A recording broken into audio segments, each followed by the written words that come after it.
Jesus. अपने हाथ को उठाएं, ब्रांचेस ऑनलाइन प्लीज है, हेड चर्च अपने हाथ को उठाएं, healing hall online make sure सही आवाज आ रही हो, अपने हाथ को उठाएं। एक एक जन तक मेरी आवाज पहुंचनी चाहिए, अपने हाथ को उठाएं। धन्यवाद यीशु। हे पिता परमेश्वर तेरा धन्यवाद करते कहे, अंगीकार करे कहे प्रभु तेरा धन्यवाद। हे परमेश्वर तेरा धन्यवाद, राजाओं के राजा, प्रभुओं के प्रभु। हे परमेश्वर तेरा धन्यवाद तेरी अद्भुत दया के लिए, तेरी करुणा के लिए। हे परमेश्वर जो तूने अपने लहू से मुझे खरीदा, अपना आप मुझ पर जाहिर किया, तेरा धन्यवाद परमेश्वर। तेरी दया बड़ी है परमेश्वर, तेरी मर्सी के लिए मैं तेरा धन्यवाद करता हूँ।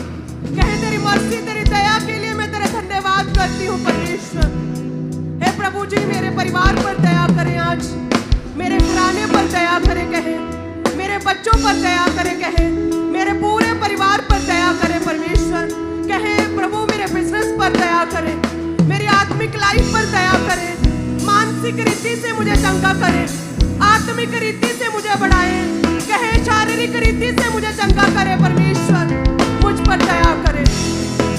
एक एक जन को परमेश्वर तेरे ब्लड में कवर करती हूँ, तेरा आत्मा इनके जीवनों में कार्य करे, जुम्बश करे परमेश्वर, तेरी दया इनके जीवनों में बनी रहे परमेश्वर। थैंक यू जीसस, धन्यवाद यीशु। अपने हाथों को हिलाते हुए ब्रांचेस ऑनलाइन प्लीज से हीलिंग हॉल अपने हाथ को उठाते हो, धन्यवाद यीशु तेरी अद्भुत दया के लिए, तेरी करुणा के लिए, तेरी सब की गई भलाइयों के लिए तेरा धन्यवाद परमेश्वर। Thank you Jesus, thank you Jesus. तेरी दया इसी रीति से हमारे जीवनों में बनी रहे परमेश्वर, हम मांगते प्रभु यीशु के नाम में, आमीन। ऊंची आवाज में कहे आमीन, आमीन। Hallelujah, hallelujah, hallelujah, hallelujah. Thank you Jesus, hallelujah. तेरी तारीफ हो परमेश्वर, तेरी तारीफ हो, तेरी तारीफ हो, तारीफ हो, तारीफ हो, तारीफ हो।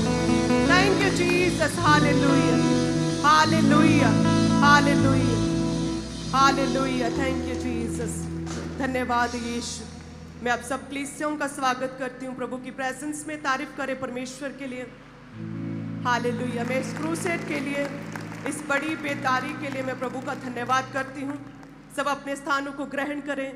मेरा ये विश्वास है प्रभु का आत्मा आपको छुए, आप प्रभु की संगति में हैं।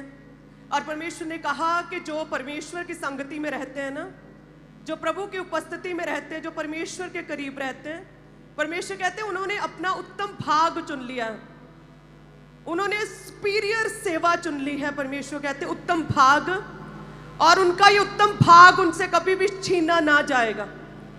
आप जो परमेश्वर की संगति में, उसकी प्रेजेंस में है, कोई भी अंधकार की शक्ति, कोई शैतानी शक्ति, कोई जादू टूना, कोई भी निराशा, कोई टेंशन, स्ट्रेस आपको परमेश्वर से दूर नहीं कर सकता, क्योंकि आपने अपने उत्तम भाग को चुन लिया है। प्रभु की प्रेजेंस जो है ना, वो उत्तम भाग है, परमेश्वर ने कहा। हालेलुया। यदि हम प्रभु की प्रेजेंस में परमेश्वर के वचन को पढ़े, सब अंगीकार करें कि प्रभु जी आज तेरी दासी जो हमें वचन दे, हमारे जीवनों में हृदय रूपी पट्टियों पर लिखा जाए। अंगीकार करें, और अंधकार की शक्तियां इस सामर्थी वचन को चुराने ना पाए। परमेश्वर कहें, हे परमेश्वर उपजाऊ भूमि, हमारा शरीर उपजाऊ भूमि बन जाए, कि जब तेरा सामर्थी वचन हमारे जीवनों में बोया जाए परमेश्वर, तो 100 गुना फलों को लेकर आए। परमेश्वर अंगीकार करें, प्रभु जी तेरा आत्मा हमारे जीवनों में कार्य करे, आमीन। सो जब हम परमेश्वर के पवित्र बाइबल में से लूका 10 अध्याय उसकी 38 से 38 से 38 से पढ़ते हैं, तो इस वाक्य में 2 बहनों का जिक्र किया गया है, जिसमें लिखा कि जब वे जा रहे थे, कौन जा रहे थे? प्रभु यीशु मसीह अपने चेलों के संग जब जा रहे थे, तो वे एक गांव में गया। मार्था नामक एक स्त्री ने प्रभु यीशु को अपने घर में उतारा। मरियम नामक उसकी एक बहन थी। कहते हैं वह प्रभु के चरणों में बैठकर वचन सुनती थी, परंतु जो मार्था थी, कहती वो सेवा करते करते घबरा गई। उसका मन कहते विचलित हो गया, व्याकुल हो गया मार्था का। उसके पास आकर, यीशु के पास आकर कहने लगी कि हे प्रभु, क्या तुझे कुछ भी चिंता नहीं कि मेरी बहन ने मुझे सेवा करने के लिए अकेली ही छोड़ दिया है? इसलिए उससे कहे कि मेरी सहायता करे। कहते हैं कि 2 बहनें थीं, मार्था और मरियम। कहते जब प्रभु यीशु उनके घर में आए, तो मार्था कहते झाड़ू पोछा लगाने में, क्लीनिंग, डस्टिंग, खाना पकाने में इतनी बिजी थी कि प्रभु की प्रेजेंस, परमेश्वर की संगति को भूल गई। दूसरी तरफ कहते जो मरियम थी वो परमेश्वर के वचन को सुन रही थी, प्रभु यीशु के पास बैठे। एक ने चुना आत्मिक कार्य को, प्रभु की संगति, वचन को सुनना, परमेश्वर के करीब रहने को मरियम ने चुना, और दूसरी बहन ने सुना शारीरिक कार्य को, क्लीनिंग, साफ सफाई को, झाड़ू पोछे को। और कहते हैं कि मरियम तो बैठी रही प्रभु की प्रेजेंस में। जब आप परमेश्वर के करीब होते हैं, प्रभु की प्रेजेंस में, परमेश्वर के करीब, जैसे मैं आपको हमेशा कहती हूँ, प्रभु के दास की एग्जाम्पल देती हूँ कि मैंने उन्हें कभी भी निराश, डिस्करेज, या दुखी, या घबराए, या व्याकुल नहीं देखा, कभी भी बेचैन मन नहीं देखा। एक अजीब सा आत्मविश्वास, एक अजीब सा कॉन्फिडेंस परमेश्वर पर उनका हमेशा रहता है, चाहे कैसे भी हालात क्यों ना हो। उसका रीज़न जो मैं आपको बताती हूँ हमेशा वो ये है कि प्रभु के दास लंबा टाइम प्रेयर में रहते हैं। कि जब 3 लोग आते थे वो अपनी गवाही देते, तब जितनी प्रेयर थी, अब यदि 7 लाख कलीसिया मेंबर हो चुके हैं या फिर 200 चर्च के करीब होने जा रही हैं, तो जो प्रेयर है वो प्रेयर लगातार बढ़ती जा रही है। दास ने मरियम की तरह हमेशा परमेश्वर के करीब रहना, प्रभु की संगति को प्रथम रखा। कि प्रभु की संगति में बैठना, जब प्रार्थना में बैठना, जब परमेश्वर के वचन को पढ़ना, परमेश्वर के करीब रहना, अपनी दाखलता के साथ जुड़े रहना हमेशा चुना। और जो लोग परमेश्वर के करीब रहते हैं, जो प्रार्थनाओं में रहते हैं, जो वचन को पढ़ते हैं परमेश्वर के करीब, जिनके अंदर हमेशा वचन चलता रहता है, वो मनन करते रहते हैं प्रभु के वचन को हर स्टेप पर अपने जीवन में, वो कभी भी व्याकुल नहीं होते।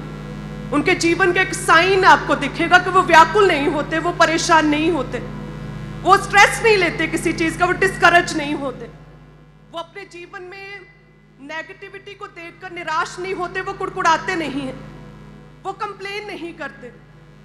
जो लोग परमेश्वर के करीब रहते हैं, मरियम भी कहते प्रभु के करीब थी, जैसे हमने पढ़ा, कहते कि वो प्रभु यीशु के पास बैठी परमेश्वर के वचन को सुन रही थी। लेकिन जो मार्था थी दूसरी बहन, वो क्या थी, वो संगति नहीं कर रही थी, वो काम कर रही थी, वो डस्टिंग कर रही थी, वो क्लीनिंग कर रही थी, और साथ में क्या कर रही थी, कुड़कुड़ा रही थी कि प्रभु देख मुझे अकेली छोड़ दिया, देख मैं अकेली काम कर रही हूँ, मैं थक गई हूँ, इतना काम मुझे पड़ रहा है, मैं थक गई हूँ, कंप्लेन कर रही थी। अगर होता तो टाइम मैनेजमेंट उसे करना चाहिए था, प्रभु यीशु के आने से पहले क्लीनिंग करती, जब आपका प्रार्थना का समय है उससे पहले सारे काम धंधे निपटा लें। जब आपको पता है मैंने प्रेयर करनी, ये टाइम मेरा प्रार्थना का, उससे पहले जो भी आपके काम वो सारे खत्म कर लें।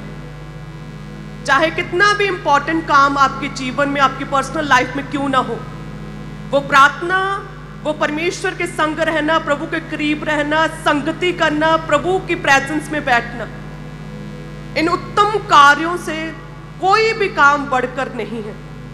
चाहे आपने दुनिया को ही बचाना क्यों ना हो, इतना इंपॉर्टेंट स्टेप, फिर भी प्रार्थना, प्रभु की हजूरी में बैठने से बढ़कर आपके ये शारीरिक काम नहीं है। हालेलुया।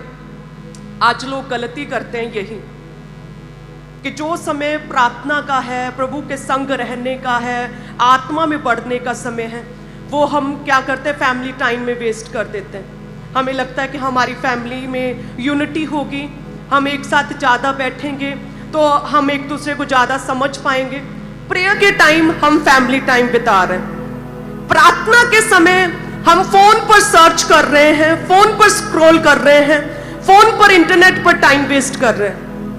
प्रार्थना के समय आपको सारे काम याद आ रहे हैं। संडे जो परमेश्वर का है, लेकिन आपको लगता है कि संडे क्लीनिंग करनी चाहिए, आपको लगता है संडे सारी सर्दियों के कपड़े जमा हो जाते तो आज धोने। लेकिन परमेश्वर कहते हैं यदि आप प्रार्थना, परमेश्वर की उपस्थिति से बढ़कर, परमेश्वर की संगति से बढ़कर यदि आप और किसी भी कार्य को करते हैं, इंपॉर्टेंस देते हैं, मार्था की तरह, जिस तरह वो डस्टिंग कर रही थी, वो झाड़ू पोछा लगा रही थी, वो क्लीनिंग कर रही थी, परमेश्वर ने कहा कि क्यों चिंता करती है, तू बहुत घबराती है, तू बहुत स्ट्रेस लेती, तू क्यों चिंता करती है। आगे लिखा परमेश्वर के वचन में जब पढ़ते हैं 41 में, प्रभु ने मार्था को कहा कि मार्था, हे मार्था, तू बहुत बातों के लिए चिंता करती और घबराती है, परंतु एक बात आवश्यक है कि उस उत्तम भाग को मरियम ने चुन लिया है। उत्तम भाग, आप जब स्पिरिचुअली एक संगति में परमेश्वर के करीब रहते हैं तो ये उत्तम है आपके लिए। ये सेवा सबसे उत्तम है। जब आप संगति में बैठे प्रभु के घर में हैं, जब आप अपनी पर्सनल प्रेयर्स में हैं, जब आप फैमिली प्रेयर कर रहे हैं, जब आप बाइबल रीड कर रहे हैं, ये सबसे उत्तम है। परमेश्वर कहते कि मरियम ने अपना उत्तम भाग चुन लिया है जो उसे कभी भी छीना ना जाएगा। लेकिन क्यों जो तू प्रभु की प्रेजेंस में नहीं है, क्यों जो तू प्रेयर में नहीं है, क्यों जो तू वचन नहीं पढ़ती, क्यों जो तू प्रभु की उपस्थिति में नहीं है, इसलिए तू बहुत बातों की चिंता करती है, फालतू में स्ट्रेस लेती है तू। हालेलुया। और यही हाल आज के विश्वासियों का है कि जैसे मैं आपको कहती हूं कि दो तरह से आप अपनी हार्ड सिचुएशंस को, अपने बुरे हालातों को दो तरह से आप उन पर रिएक्ट कर सकते हैं। या तो आप कुड़कुड़ा सकते हैं, टेंशन में आ सकते हैं, स्ट्रेस ले सकते हैं, परेशान हो सकते हैं, उदास हो सकते हैं, रिलेटिव्स फैमिली मेंबर्स के साथ उन चीज़ों को, उन प्रॉब्लम्स को डिस्कस कर सकते हैं। और या फिर आप परमेश्वर की प्रेजेंस में जाकर प्रभु के आगे अपनी प्रॉब्लम्स को रख सकते हैं। हालेलुया। हन्ना ने कहते अपने हस्बैंड से बार बार कहकर वो कुटती रहती थी कि मुझे बच्चा क्यों नहीं हो रहा, मुझे क्यों नहीं हो रहा, क्या है, बार बार कुटती रहती थी, अपने हस्बैंड से बात करती रहती थी, हल नहीं हुआ। कहते जिसी तरह से उसने अपने उत्तम भाग को चुना, उसे समझ आई कि नहीं, ये सारी दुनियावी चीजें जो हैं वो वेस्ट हैं, होपलेस हैं, सबसे उत्तम तो परमेश्वर है, मुझे उसके करीब जाना चाहिए। कहते जैसे ही वो परमेश्वर के करीब गई, परमेश्वर के भवन में, कहते परमेश्वर ने उसकी उदासी को, उसकी चिंता को, उसके स्ट्रेस को खुदा ने दूर किया और परमेश्वर ने उसकी प्रार्थना का उत्तर दिया। हालेलुया। इसीलिए परमेश्वर कहते हैं ना कि यूहन्ना की इंजील 14 अध्याय उसकी 1 में कि तेरा मन, कहते कि व्याकुल ना हो। प्रभु क्या कहते हैं, ऊंची आवाज में अंगीकार करें कि तुम्हारा मन व्याकुल ना हो, परमेश्वर पर विश्वास रखो। और प्रभु यीशु कहते हैं कि मुझ पर भी विश्वास रखो। अंगीकार करें कि तेरा मन व्याकुल ना हो। एक दूसरे को कहें हे विश्वासी, तेरा मन व्याकुल ना हो, तेरा मन कच्चा ना हो, क्योंकि तू चिंता करने से अपनी आयु में एक घड़ी भी बढ़ा नहीं सकता। तेरा मन व्याकुल ना हो। हालेलुया। अपनी सारी चिंताओं को, अपने सारे स्ट्रेस को, अपने दुख को, फैमिली ट्रबल्स, बॉडी में वीकनेस, या कोई रोग, या बिजनेस में फेलियर, या धोखा, कोई भी प्रॉब्लम है, क्लेश है परिवार में, अपनी सारी चिंताओं को किस पर डाल दो? परमेश्वर पर, प्रभु यीशु मसीह पर डाल दो। और क्या करो? सेवा करो। कैसी सेवा? जैसी मरियम ने की। कैसी सेवा? प्रार्थना वाली सेवा, कि प्रेयर वॉरियर बने, प्रार्थना करें, पर्सनल टाइम परमेश्वर के साथ बिताएं। देखिए, देखने को तो मार्था कितना काम कर रही थी ना, वो ज्यादा थकी होगी, उसे पसीना ज्यादा आ रहा था, वो ज्यादा हार्डवर्क कर रही थी, शारीरिक काम कर रही थी। लेकिन परमेश्वर कहते नहीं, आत्मिक कार्य जो है वो अधिक उत्तम है, जो मरियम ने किया, कि जो परमेश्वर की प्रेजेंस में थी, जो प्रभु के वचन को सुन रही थी। हालेलुया। प्रभु के दास कहते हैं ना कि यदि आप सेवा करते, आप वॉलंटियर हैं, आप कोई भी काम करते, आपने बांस पकड़ा है, आप दरी बिछा रहे हैं, आपको पता है कि आप दरी बिछा रहे हैं, आसपास के लोगों को, वॉलंटियर्स को पता है कि आप दरी बिछा रहे हैं, क्या फायदा? प्रभु कहते हैं क्या फायदा यदि परमेश्वर को ही नहीं पता कि आप सेवा कर रहे हैं। उत्तम यह है कि सेवा के समय सेवा करो, और जब आत्मा में बढ़ना है पूरा हफ्ता, तब प्रेयर्स करो, आत्मा में बढ़ो, संगति करो, चर्च आना ना छोड़ो, वचन को लगातार पढ़ते रहो, रोजे रखो, अपने आप को परमेश्वर के करीब करो। हालेलुया। तब आप देखेंगे आप अपने जीवन में किसी भी तरह के स्ट्रेस को आप दूर भगाएंगे, आपको किसी तरह की टेंशन और किसी भी तरह का आपको स्ट्रेस नहीं होगा। हालेलुया। सारी प्रॉब्लम, सारी वरी, सारी चिंताएं किस पर डाल देनी है? सारी चिंताएं परमेश्वर पर डाल देनी है। कोई भी जोक्स, कोई भी कोई भी किसी तरह की रेमेडीज, थेरेपीज, किसी भी तरह की काउंसलिंग्स, किसी भी तरह के हास्य प्रोग्राम्स आपके स्ट्रेस को दूर नहीं कर सकते। जब प्रभु के दास थर्सडे बता रहे थे कि मैंने एक ऐसे व्यक्ति से लेहन करवाया था, पास्टर से, जो आत्मा में नहीं था, तब मुझे प्रॉब्लम शुरू हो गई थी सिर की। हर समय चक्कर आते थे मुझे, कभी रुक जाने, एक हफ्ते बाद कभी फिर स्टार्ट हो जाते थे। तब जब मैं खामबरा में आई थी, जून की मीटिंग थी गर्मियों में, तो वो बड़ी मीटिंग थी जैसे आज बड़ी मीटिंग है, और प्रभु के दास ने लेहन प्रार्थना किया था। और उस दिन 3 बार मुझ पर लेहन हुआ था, सिर पर हाथ रखा गया था, और 3 बार मैं गिरी थी, और ऐसा लगा था जैसे कुछ क्या है मेरे अंदर से, ऐसा लगा था कि मैं डिलीवर हुई हूं उस दिन। और उसके बाद वो प्रॉब्लम फिर कभी नहीं हुई थी।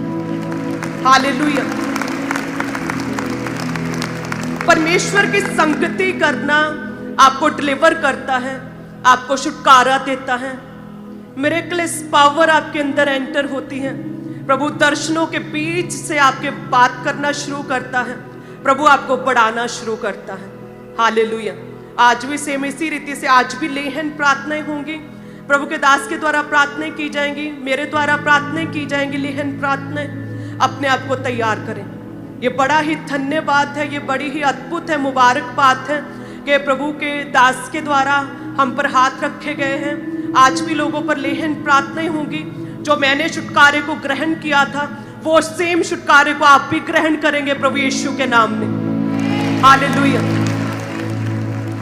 अपनी प्रॉब्लम्स का हल दुनिया में ढूंढना बंद करके बाइबल में से ढूंढे। सबसे बड़ी थेरेपी परमेश्वर का वचन है। सबसे बड़ी थेरेपी आपकी टेंशन्स, आपकी डिस्करेजमेंट, आपकी निराशा की सबसे बड़ी मेडिसिन प्रभु का वचन है। हालेलुया। जो बीमार हैं उनके लिए मेडिसिन है, और जो किसी भी तरह की दुष्ट आत्मा से ग्रसित है उनके लिए छुटकारा है। जो क्लेशों में पड़े उनके लिए सच्ची शांति है। ये जितने भी कंफ्यूजन में हैं उनके लिए एक सीधा रास्ता है। हालेलुया। जो अंधकार में पड़े उनके लिए उजाला है। आज से परमेश्वर के वचन को पढ़ना शुरू करें, प्रभु से वायदा करें। निरंतर प्रेयर्स और वायदे करने चाहिए। अगर किसी व्यक्ति को लगता है कि उसका छुटकारा नहीं हो पा रहा या उसकी गवाही नहीं बन रही, तो बार बार हमें परमेश्वर के आगे वायदे करने पड़ते हैं। अपनी स्पिरिचुअल लाइफ को और ज्यादा शेप में लेकर आना पड़ता है। हर चीज में वायदा करना पड़ता है कि प्रभु जी मुझे चंगा करें तो मैं ये करता हूँ, प्रभु मैं वायदा करता हूँ, मुझे चंगा करें मैं ये करता हूँ। हालेलुया। जब लेहन के द्वारा मुझे दिक्कत शुरू हुई थी तो मैंने बहुत से वायदे किए थे, बहुत से। प्रभु जी मैं फोन नहीं देखूंगी जी, हे प्रभु मैं वायदा करती हूँ कि प्रभु जी फोन पे बात नहीं करूंगी, मैं वायदा करती हूँ कोई भी गाना नहीं सुनूंगी, मैं वायदा करती हूँ कोई भी मूवी नहीं देखूंगी आज से, मैं वायदा करती हूँ टीवी कम कर दूंगी, प्रभु जी मैं वायदा करती हूँ मैं ये करूंगी। इतने वायदे परमेश्वर से किए थे, इतने वायदे। हालेलुया। अगर आपकी चंगाई रुकी है, नहीं हो रही, तो प्रभु से वायदे करें, अपनी स्पिरिचुअल लाइफ को सेट करते रहें। आप देखेंगे किस तरह से छुटकारा आपके जीवन में आएगा। हालेलुया। वो प्रॉब्लम लेहन के बाद फिर कभी वापस नहीं आई। 12 साल हो गए। तारीफ करें सभी प्लीज से। आपके जीवन का मिरेकल परमानेंट होगा प्रभु यीशु के नाम में। कोई अंधकार की शक्ति उस मिरेकल को, चमत्कार को, साइन वंडर को चुराने नहीं पाएगी। परमानेंट हल करेगा परमेश्वर आपके जीवन का। हालेलुया। हर एक जन अपने काम से भी बढ़कर जो इंपॉर्टेंस परमेश्वर की हजूरी को, प्रभु की प्रेजेंस को दें। अपनी पर्सनल लाइफ में, अपने परिवार में भी प्रेयर को एक खास टाइम, एक खास जगह और एक खास मौका दें। प्रार्थना को कभी भी अपने जीवन में मिस ना होने दें। आप देखेंगे बड़े से बड़े पहाड़ रूपी प्रॉब्लम्स भी आपको छोटी लगेंगी, और आप किस तरह से हंसते मुस्कुराते हुए हन्ना की तरह अपनी गवाही को कंसीव करेंगे, अपनी गवाही को अपनी गोद में लेंगे, अपनी गवाही को अपनी आंखों से देखेंगे प्रभु यीशु के नाम में। हालेलुया। अपने हाथों को उठाएं। धन्यवाद यीशु। हे प्रभु जी ये वचन इनके जीवनों में कार्य करे। हर तरह का स्ट्रेस, टेंशन, हर तरह की निराशा, डिस्करेजमेंट इनके जीवनों से पूरी तरह से दूर हो जाए परमेश्वर। तेरा आत्मा इनके जीवनों में कार्य करे परमेश्वर। जिस तरह से मरियम के काम को आपने उत्तम कहा, उसी तरह से इनकी भी आत्मिक लाइफ को उत्तम करें, सुपीरियर करें, इनकी आत्मिक लाइफ बढ़े, स्पिरिचुअली ग्रो हो परमेश्वर, और इनका ये उत्तम भाग कोई भी अंधकार की शक्ति, कोई शैतानी आत्मा चुराने ना पाए परमेश्वर, कोई शैतान अंधकार की शक्ति छीनने ना पाए परमेश्वर। इनका उत्तम भाग सदैव इनके संग रहे परमेश्वर। हे खुदावंद, इन्हें बढ़ाए, इन्हें ऊंचा करें। हर तरह की कुड़कुड़ाहट, निराशा, व्याकुलता, बेचैनी, हर तरह की दुख और हर तरह की परेशानी इनके जीवनों से पूरी तरह से आज वैनिश हो जाए, पूरी तरह से खत्म हो जाए प्रभु यीशु के नाम में। हे खुदावंद, इन्हें हंसमुख करें, इनके चेहरे को मुस्कुराता हुआ रखें, एक बड़ा लाफ्टर इनके जीवनों से, इनके चेहरों से सदैव झलकता रहे। हे परमेश्वर, हर सौरो, हर दुख, हर निराशा इनके जीवनों से पूरी तरह से जाती रहे यीशु के नाम में। इन्हें छुए, जॉयफुल करें परमेश्वर, जॉयफुल, आनंद से भरें अपने परमेश्वर, आत्मिक फलों से भरें और इन्हें ब्लेस करें। हम मांगते प्रभु यीशु के नाम में, आमीन। हालेलुया।